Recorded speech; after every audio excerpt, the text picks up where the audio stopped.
நாம் ஒரு எல்லைக்கு மேலே பார்க்க மாட்டேங்கிறோம். மரணத்துக்கு முன்னே பார்க்குறோம், நம்ம பிள்ளை பெரிய எஜுகேட்டாக இருக்கணும், நம்ம பிள்ளை பெரிய ஒரு இன்ஜினியர் ஆகணும், நம்ம பிள்ளை பெரிய டாக்டர் ஆகணும், கலெக்டர் ஆகணும், இவன் பெரிய பதவியில் இருக்கணும், லட்சமாக சம்பாதிக்கணும், எந்த நாட்டுக்கு வேணுமென்றாலும் அனுப்ப நம்ம தயார். அந்த நாட்டில் ஜும்மா தொழுகை இருக்குதா, ஹலால் ஃபுட் இருக்குதா, அதெல்லாம் யோசிக்க மாக்கிறோம். நிறைய வெளிநாடுகளில் போய் பார்த்தா அங்கே கேட்குறாங்க, எங்களுக்கு ஹலால் சாப்பாடு ரொம்ப கஷ்டமாக இருக்குது, ஹலால் ஃபுட் ரொம்ப கஷ்டமாக இருக்குங்கிறாங்க. பள்ளி வாசல் இல்லை, தமிழில் கொத்துபா கட்டி எவ்வளோ நாளாக போச்சுங்கிறாங்க. பயான் மார்க்க வழக்கம் இல்லை. இப்படியான நாடுகள் இருக்கிறாங்க. ஆனால் லட்சமாக கொட்டுது. எதுக்கு லாபம்? அந்த பணம் எதுக்கு? இந்த காசு பணம். திடீரென்று மூச்சு நின்று போட்டா உறவுகளே இல்லை. நம்ம எப்படியெல்லாம் யோசிக்கிறோம் தெரியுமா? நம்ம புள்ள தட்ட தனிய போறானே அந்த நாட்டில் எப்படி? அதெல்லாம் கிடையாது. மகன் போ, சம்பாதி, நல்லா இரு. இதை விடவும் நல்லா இருக்கலாமே மரணிச்சா. கொஞ்சம் கஷ்டப்பட்டுட்டோம்னா இதை விட நல்லா இருக்கலாமே மறுமையில். அந்த மரணத்துக்கு பின்னால பிள்ளை சொர்க்கத்தில் சந்தோஷமா இருக்க போறான். சந்தோஷம் இல்லையே. நம்ம பிள்ளைகிட்ட மார்க்க அறிவு இருக்கட்டும், ஓதட்டும், பிள்ளை மார்க்கத்தை படிக்கட்டும், பிள்ளை தொழுகையோட இருக்கட்டும், பிள்ளை இறை நினைப்போட இருக்கட்டும். அப்படி நாம யோசிக்கிறது இல்லை. நமக்கு ஒரு வெளியில ஒரு பூசல். அப்படித்தான் இந்த சடவாதம் என்கிறதான் சுண்ணத்து வச்சிருக்குது. பிள்ளை ஃபர்தா போட்டிருக்குது, தொப்பி போகிறான், ஜும்மாக்கெல்லாம் போகிறான், தொழுகிறான், அவ்வளோதான். அவ்வளோ இருந்தா சரி, என்ன பண்ணாலும் பண்ணலாம். ஆனால் போகிற போக்கில் அவன் தொழுவான். அவன்கிட்ட தான் இறையச்சம் இல்லையே. சூழல் ஒரு ஆளை மாற்றும். ஒரு பிள்ளையினுடைய தன்மையை, ஒரு ஆளின் தன்மையை மாற்றுறது ரெண்டு. ஒரு ஆளின் தன்மையை தீர்மானிக்கிறது ரெண்டு. ஒன்று மரபணுக்கள், இன்னொன்று சூழல். இந்த ஜீனும் என்வைரன்மெண்ட்டும் தான் ஒரு ஆளினுடைய தன்மையை மாற்றுது என்று சைக்காலஜிஸ்ட் சொல்லுவாங்க. அந்த ஒரு ஆளை தன்மையை மாத்துறதுல ஒன்று ரொம்ப முக்கியம் சூழல். அந்த சூழல் ஒரு இஸ்லாமிய சூழலாக இருக்கணும். அந்த சூழலுக்குள்ள பொத்தி நம்ம பிள்ளைகளை வளர்க்கணும். அது சிறுபிராயத்திலிருந்தே நம்ம ஆரம்பிக்கணும். நபிகள் பெருமானா ஸல்லல்லாஹு அலைஹி வஸல்லம் சொன்னாங்க, புகாரில் வரக்கூடிய ஹதீஸ், முன்பொரு காலத்தில் ஒரு மனிதன் இருந்தான், 99 கொலை பண்ணியிருந்தான். 99 கொலையை பண்ணிட்டு ஒரு ஆபிதுக்கிட்ட போய், ஒரு வணக்கவாளிகிட்ட போய், நான் 99 கொலை செஞ்சுட்டேன், அல்லாஹ் என்ன மன்னிப்பானா அப்படின்னு போய் கேள்வி கேட்டோன்னு, 99 கொலையா, ஒன்னை எங்க மன்னிக்க போறான்ட்டார். ஆத்திரத்தில் அவனையும் போட்டுட்டான், 100 ஆக்கி விட்டான், 100 பேரை கொண்டுட்டான். கோபம் வந்துருச்சு, என்ன மன்னிக்க மாட்டான், ஏன் கோபம் போட்டுட்டான். போட்டுட்டு திரும்ப ஒரு ஆலிமுக்கிட்ட போறார், ஒரு மார்க்க அறிவு உள்ளவர். அதான் மார்க்க அறிவு உள்ளவருக்கும் ஒரு வெறும் வணக்கவாளிக்கு உள்ள வித்தியாசம் தான். மார்க்க அறிவு உள்ளவர்கிட்ட போய் கேட்குறாங்க, 100 கொலை பண்ணிட்டேன், அல்லாஹ் என்ன மன்னிப்பானா அப்படின்னா, அல்லாஹ் மன்னிச்சு கிருபை செய்வான், அதில் என்ன சந்தேகம்? அல்லாஹ் இறக்கம் உள்ளவன், எல்லா பாவங்களையும் மன்னிப்பான். நீ மன்னிப்பு கேட்டால் அல்லாஹ் மன்னிப்பான். ஆனால் அந்த ஆலிம் சொல்லிட்டு சும்மா விடல, அல்லாஹ் மன்னிப்பான் போவான்னு சொல்லலை, எல்லாம் மன்னிப்பான். ஆனால் நீ ஒரு காரியம் பண்ணணும், நீ இருக்கிற இடத்த மாற்றணும். ஒரு இடத்த சொல்றாங்க, அங்கே போயிரு அப்படிங்கிறாங்க. ஏன்னா ஒரு மனிதனை தவறுல சூழ்நிலையும் தள்ளி விடுது. அவருடைய சூழலை மாற்றணும். நம்ம பிள்ளைகள் யாரோட பழகுறாங்கிறதையெல்லாம் பார்க்கணும். நம்ம மார்க்க கல்வியை கொடுக்கறதோட எந்த சூழல்ல பிள்ளை வளருது அப்படிங்கிறத பார்க்கணும். பார்த்து அந்த சூழல்ல இருந்து ஒரு நல்ல சூழலுக்கு பிள்ளைய மாற்றணும். நபிகள் நாயகம் ஸல்லல்லாஹு அலைஹி வஸல்லம் சொல்றாங்க, புகாரில் வரக்கூடிய ஹதீஸ், அல் மர்உ அலா தீனி ஹலீலிஹி ஃபல்யன்துர் மை யுகாலிலுஹு. ஒரு மனிதன் தன்னுடைய நண்பனின் கொள்கையில் இருப்பான், அவன் யாரோடு பழகிறான் என்று பார்க்கட்டும் என்றாங்க. அப்ப நம்ம யாரோட பழகிறோம்ங்கிறத பார்க்கணும். அப்ப அந்த 100 கொலை செஞ்சவருக்கு அவர் சொன்ன பதில் என்ன தெரியுமா? அங்கு போ, அந்த ஊருக்கு போ, அங்க நல்ல மக்கள் இருக்கிறாங்க அப்படின்னு. ஒரு மனிதன் தவறு செய்யாம இருக்கிறதுக்கு அந்த சந்தர்ப்ப சூழ்நிலை, அந்த சூழல், என்வைரன்மெண்ட், மார்க்கம் ரொம்ப முக்கியம். இஸ்லாத்துக்கு வந்தோடனே மதீனாவுக்கு ஹிஜ்ரத் செய்ய வைக்கிறாங்க ஸல்லல்லாஹு அலைஹி வஸல்லம். இங்க வாங்க, இங்க இஸ்லாமிய சூழலோட இருங்க. ஒரு மனிதனின் தன்மையை மாற்றுறது சூழல் ரொம்ப முக்கியம். அதிலேயும் குழந்தைகள் என்பவர்கள்ட்ட இருக்கக்கூடியது போல கற்றல். நம்ம என்ன செய்யறோமோ அதை பார்த்து அப்படியே செய்வதுதான் பிள்ளைகளுடைய பழக்கம். பிள்ளைகள பழக்கம். ஒரு பாசுர மகன் விளையாட போனா அவனுக்கு பாஸ் வேலை தான் தெரியும் வெறும் அந்த விளையாட்டில். ஒரு பாசுர மகன் விளையாட போனா அவனுக்கு இஷ்டம், அவனுக்கு ஆயுதங்கள் தேவைப்படும், அவன் விளையாட்டு அதான். பிள்ளைய கூட்டிக்கிட்டு டாக்டர்கிட்ட ஒரு தடவை 2 தடவை போயிட்டு வந்துடுங்க. நம்ம பிள்ளைய கூட்டிகிட்டு டாக்டர்கிட்ட ஒரு 2-3 தடவை போயிட்டு வந்துட்டோமா, அவன் டாக்டர் விளையாட்டு விளையாடும். நெஞ்சில் வச்சுட்டு வாயை திறங்க, மூச்சை நல்லா எடுத்து விடுங்க, கொஞ்சம் திரும்புங்க, விளையாடுவான். அந்த பிள்ளைகள்கிட்ட இருக்கிறது போல கற்றல். நீங்க என்ன செய்றீங்களோ அதை பார்த்து அப்படியே பிள்ளை படிச்சுக்குவான். நீங்க பார்த்து அப்படியே பிள்ளை படிச்சுக்கிறான். இதுதான் பிள்ளைகள்கிட்ட இருக்கிறது. இப்ப இந்த பிள்ளைகளுக்கு முதல் பள்ளிக்கூடம் தாயும் தந்தை, 2வது தான் நர்சரி பாடசாலை, அப்படியே யூனிவர்சிட்டி அப்படின்னு போகுது பாருங்க. அந்த முதல் பாடசாலை தாய் தந்தையர்கள் பிள்ளைகளுக்கு முன்னால நல்லதை பேசக்கூடியவர்களாக இருக்கணும், மார்க்க விஷயங்களை பேசக்கூடியவங்களாக இருக்கணும். சந்தர்ப்பத்துக்கு சொல்ல வேண்டிய துவாக்கள் அவங்கள வாயால வரணும். தவறிட்டு இன்னால் இல்லாஹி அது வரணும். அதை பிள்ளை பார்த்துட்டீங்க, அவனுக்கு அந்த சந்தர்ப்பத்துக்கு அது வேணும். அந்த இமோஷனையும் பார்த்து அந்த வேர்டையும் யோசிக்கும். இன்னால்லாஹி மாஷா அல்லாஹ், அந்த பிள்ளைக்கு அந்த மாஷா அல்லாஹ் வரும்.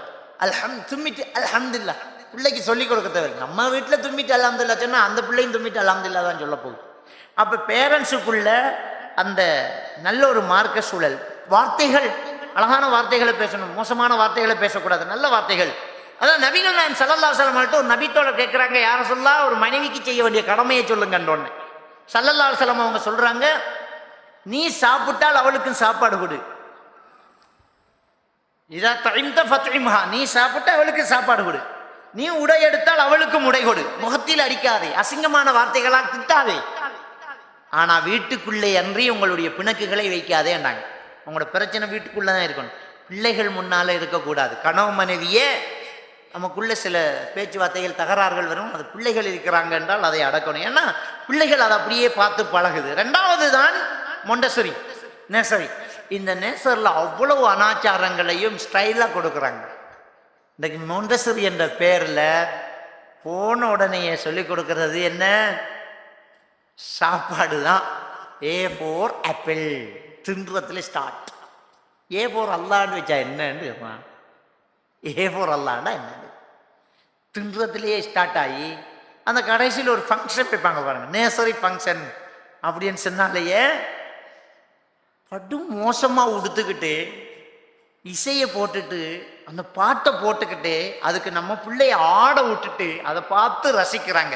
அதில் என்ன இன்பம் இருக்குங்கிறாங்க. அவ்வளவு வேசத்தனமான ஒரு வேலையில் எவ்வளவு சந்தோஷப்படுறாங்க அந்த பெற்றோர்கள். எப்படிங்க இஸ்லாம் நமக்குள்ள இருக்கும், எப்படி இஸ்லாம் இருக்கும்? இதையே நம்ம செய்து விட்டால் அந்த பிஞ்சு மனசுல நாம வச்சிருக்கிறது நஞ்சி என்ன விளங்குது அந்த பிள்ளைக்கு? இதெல்லாம் சர்வசாதாரணம் என்று விளங்குது. அதனாலதான் ஓடி போறான், அதனாலதான் பாய் ஃப்ரெண்ட் வச்சிருக்கான், அதனாலதான் கேர்ள் ஃப்ரெண்ட் வச்சிருக்கான். அதான் கேர்ள்ஸோட கையை கோர்த்துக்கிட்டு ஆட விட்டோமே நம்ம பிள்ளையும் இன்னொருத்தி பிள்ளையும்.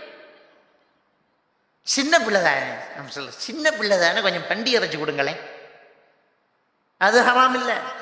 அப்ப இதுவும் ஹராம் தானே. சின்ன பிள்ளைன்னா எது வேணுமென்றாலும் பண்ணிடலாமா? சின்ன பிள்ளைகிட்ட தான் ரொம்ப கவனமா இருக்கணும். அதுக்கு நீங்க எதை கொடுத்தாலும் ரைட்டா தான் எடுக்கும். நல்லது கெட்டது பொய் தமாசு அப்படிங்கிறத யாருக்கு விளங்கும்? பெரியவங்களுக்கு விளங்கும், சின்னவங்களுக்கு விளங்காத. நீங்க என்ன சொன்னாலும் அதை ஏத்துக்கும். அதனாலதான் நீங்க பிள்ளைகளை காட்டி இது காசுக்கு வாங்கின பிள்ளை, இது வளர்த்த பிள்ளைன்னு கிண்டலா சொன்னோம்னா அந்த பிள்ளை அழுவுது. ஏன் அழுவுது? அதுக்கு கிண்டல் என்று தெரிஞ்சா அதுவும் சேர்ந்து பேசிட்டு போகுது. ஏன் அழுவுது என்றால் உண்மையோ என்று நினைக்குது அந்த பிள்ளை. நம்ம பேசுற பேச்சுல உண்மை பொய்யெல்லாம் பிரிச்சு அறிய பிள்ளைக்கு தெரியாது. பிள்ளைகளுக்கு எல்லாமே ரைட்டா தான் தெரியும், எல்லாமே அவங்களுக்கு கொடுக்கிற தகவலாத்தான் தெரியும். நர்சரியிலேயே இந்த கூத்து நடக்குது. டான்ஸு, அறகுறையா உடுக்கிறது, ஆட வைக்கிறது, லிப்ஸ்டிக் அடிக்கிறது, சலங்க கட்டுறது, அதுல பரதநாட்டியம் பாரு. யதார்த்தம் எல்லாம் தெரியாம நம்ம நடிச்சுக்கிட்டு இருக்கிறோம். பரதநாட்டியம் என்றால் என்ன? பரதநாட்டியம் என்றால் பரத்திகள் நாட்டியம் தான் பரதநாட்டியம். பரத்திகள் சக நாட்டியம் தான் பரதநாட்டியம். பரத்திகள் என்றால் என்ன? தமிழ் வாத்தியார்மார்கள்ட்ட கேட்டு பாருங்க. பரத்திகள் என்றால் வேசிகள். பரத்திகள்ங்கிறது வேசிகள். ஆரம்ப காலத்தில் உள்ள மன்னர்கள் அரைகுறையாக வேசிகளை ஆட விட்டுட்டு அதை பார்த்து ரசிப்பாங்க. அதைத்தான் பரத்திகள் நாட்டியம் என்று சொன்னது. அது கடைசியா பரதநாட்டியமா போச்சு. அதில் அடிப்படையே வேசிகள் டான்ஸ். அது தெரியாம சலங்கையை காட்டிட்டு ஒரு பாட்டு, என்ன பிள்ளை எப்படி பரதநாட்டியம் ஆடுது, இங்கிலீஷ் பாட்டுக்கு, புதுசா வர படப்பாட்டுக்கு, ஜில்லு பாட்டுக்கு. பாட்டுல உள்ள அர்த்தத்தையே நம்ம ஆட்கள் கவனிக்கிறதே இல்லை. அதுக்கு அர்த்தம் பிரிட்டு போனா பள்ளி பத்தாது. அவ்வளவு ரொம்ப மோசமான வரிகள். அதை போட்டு ஆட விட்டு அந்த அந்த ஆட்டத்துக்கு இசை கேட்கணுமா இல்லையா? எங்கிருந்து இசையை ஹலாலாக்கிட்டோம்? நம்ம எங்கிருந்து இசையை ஹலாலாக்கிட்டோம்? பாரதூரம் தெரியுமா? புகாரி ஷரீஃபில் வரக்கூடிய ஒரு ஹதீஸ், நபிகள் நாயகம் ஸல்லல்லாஹு அலைஹி வஸல்லம் அவர்கள் சொன்னாங்க, ஒரு காலம் வரும், அந்த காலத்தில் ஒரு கூட்டம் பட்டையும் ஹலாலாக்கி கொண்டு,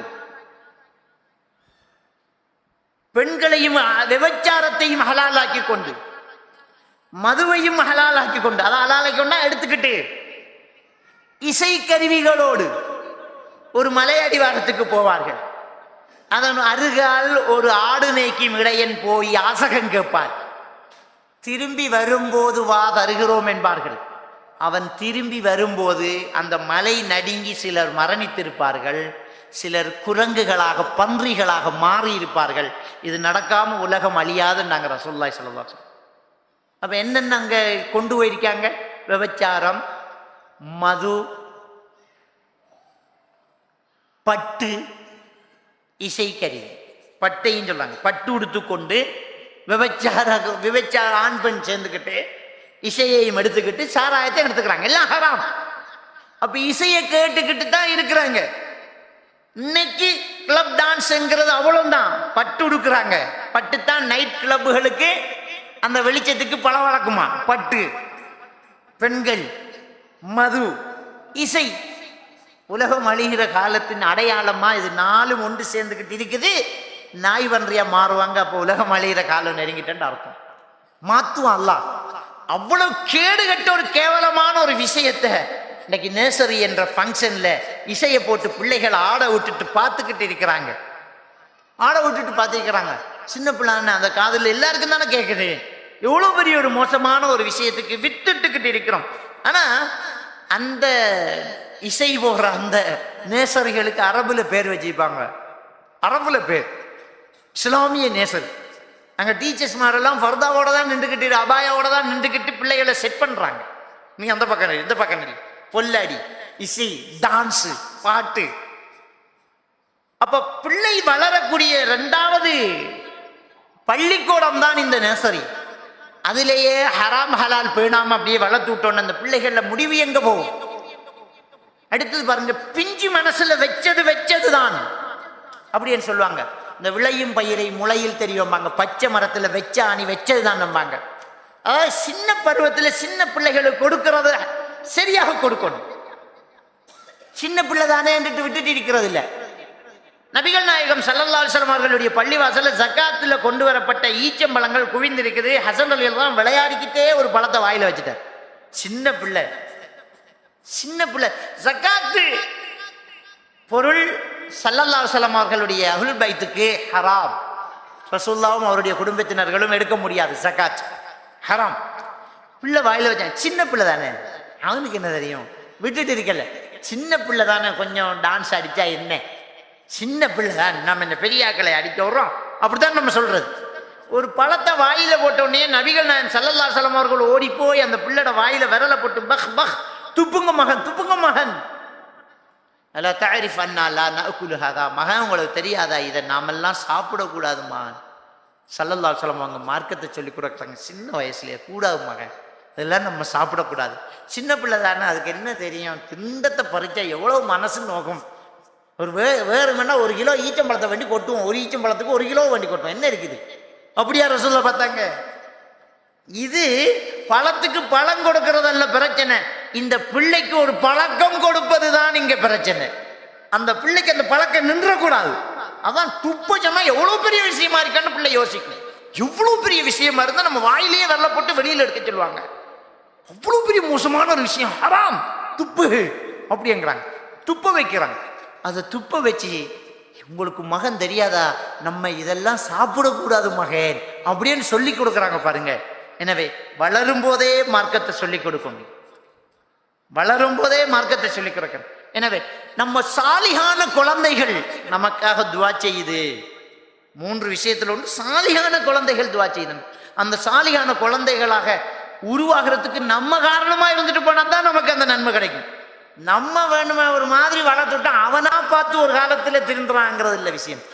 நாம அதுக்கு வித்துட்டு இருக்கணும்.